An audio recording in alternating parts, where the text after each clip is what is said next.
കൂടുതൽ വാർത്തകളും വീഡിയോകളും കാണാൻ ഈ ചാനൽ സബ്സ്ക്രൈബ് ചെയ്യുക. കൂടെ ബെൽ ബട്ടൺ അമർത്തുക. നമസ്കാരം.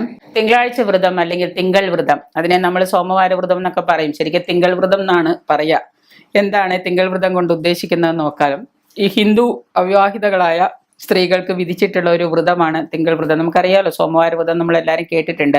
പലരും ചോദിക്കാനോ സോമവാര വ്രതം എങ്ങനെയാണ് നോക്കേണ്ടതെന്നൊക്കെ.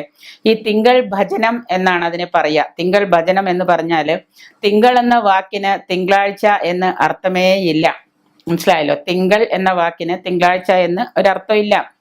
ചന്ദ്രന്റെ വൃദ്ധിയും ക്ഷയവും സൂചിപ്പിക്കുന്ന മാസം എന്നാണ് അർത്ഥം. അതാണ് തിങ്കൾ എന്ന് പറയുന്നത്. ചന്ദ്രന്റെ വൃദ്ധിയും ക്ഷയവും സൂചിപ്പിക്കുന്ന മാസം. ഈ പദത്തിന് തിങ്കൾ എന്ന വാക്ക്, ഈ ഒരു വീട് സഹസ്ര അര പത്മത്തിൽ കുടികൊള്ളുന്ന മഹാദേവന്റെ ശിരസിൽ അണിഞ്ഞിട്ടുള്ള, അതായത് മഹാദേവന്റെ ശിരസിൽ അണിഞ്ഞിട്ടുള്ള ചന്ദ്രക്കലയുണ്ടല്ലോ, ചന്ദ്രക്കലയെ സൂചിപ്പിക്കുന്ന ഒരു വാക്കാണ്. ചന്ദ്രക്കലയെ സൂചിപ്പിക്കുന്നതെന്ന് അർത്ഥമാക്കുന്നതാണ് ഈ തിങ്കൾ എന്ന് പറയുന്നത്. അപ്പോൾ ഈ തിങ്കൾ എന്ന് പറയുന്നത് എല്ലാവരും തിങ്കളാഴ്ച എന്നല്ല. ഭഗവാന്റെ ചന്ദ്രക്കലയില് സഹസ്രാരപത്മത്തിൽ വസിക്കുന്ന ചന്ദ്രക്കലയില് എന്ന് അർത്ഥമാക്കുന്ന ഒരു വാക്കാണ് തിങ്കൾ എന്ന് പറഞ്ഞാല്. ഈ തിങ്കൾ ഭജനം എന്ന് പറഞ്ഞാല് തിങ്കളാഴ്ച ഭജിക്കുന്ന ഭജനമാണ് തിങ്കൾ ഭജനം എന്ന് വിചാരിക്കാം. എങ്കിലും തിങ്കൾ ഭജനം എന്ന് പറഞ്ഞാല് ശിവപ്രീതി, അതായത് ശിവനെ പ്രീതി വരുത്താൻ വേണ്ടി ശിവപ്രീതികരങ്ങളായ ഒരു കാര്യമാണ് തിങ്കൾ ഭജനം എന്നുകൊണ്ട് ഉദ്ദേശിക്കുന്നത്.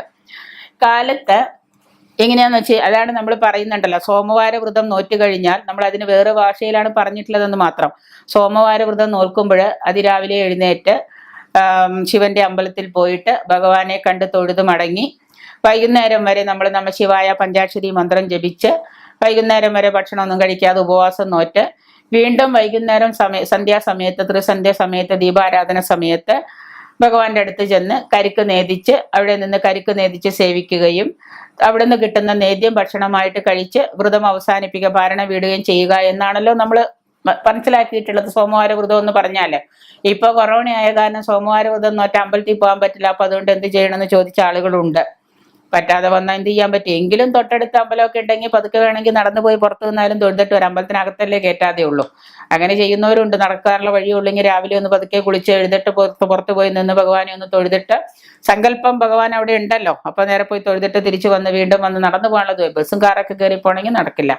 അപ്പൊ അതുകൊണ്ട് കാലത്ത് മൂലാധാരത്തെ ഉണർത്തി, നമ്മൾ അതിനാണ് രാവിലെ ഭഗവാനെ കാണാൻ പോകുന്നത്. രാവിലെ മൂലാധാരത്തെ ഉണർത്തി വൈകുന്നേരം വരെ ശിവഭജനം നടത്തി, ഓം നമഃശിവായ എന്ന പഞ്ചാക്ഷരി മന്ത്രമോ ശിവഭജനമോ ഒക്കെ നടത്തി സന്ധ്യയ്ക്ക് ശിവനെ കണ്ട് വീണ്ടും നമ്മൾ അമ്പലത്തിൽ പോയിട്ട് ശിവനെ കണ്ട് മൂലാധാരത്തെ സഹസ്രാര പത്മത്തിൽ എത്തിക്കുന്നു.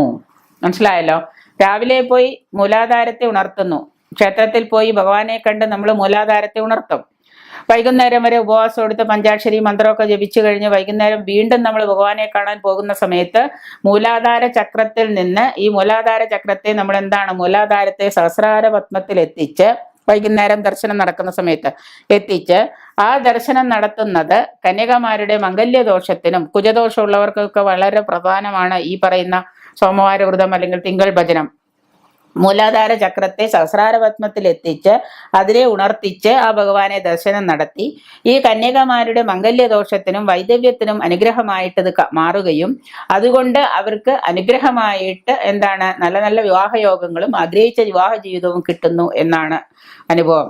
കാരണം അതുകൊണ്ട് തന്നെ നമ്മൾ രാവിലെയും ഭഗവാനെ കാണണം വൈകുന്നേരവും ഭഗവാനെ കാണണം എന്ന് പറയുന്നത്. ഭഗവാനെ കാണാൻ പോകാണ്ടിരുന്നു കഴിഞ്ഞാൽ നമ്മുടെ സഹസ്രാര പത്മത്തിൽ ചിലപ്പോൾ എത്തില്ല.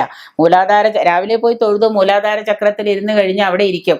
അപ്പൊ അതുകൊണ്ട് ചിലപ്പോൾ സഹസ്രാര പത്മത്തിൽ എത്തിക്കഴിഞ്ഞ് ഭഗവാനെ കണ്ട് ദർശനം കണ്ട് നമ്മൾ പാരണ വീട്ടിൽ കഴിഞ്ഞാലേ നമുക്കതിന് ഫലം കിട്ടുന്നുള്ളൂ.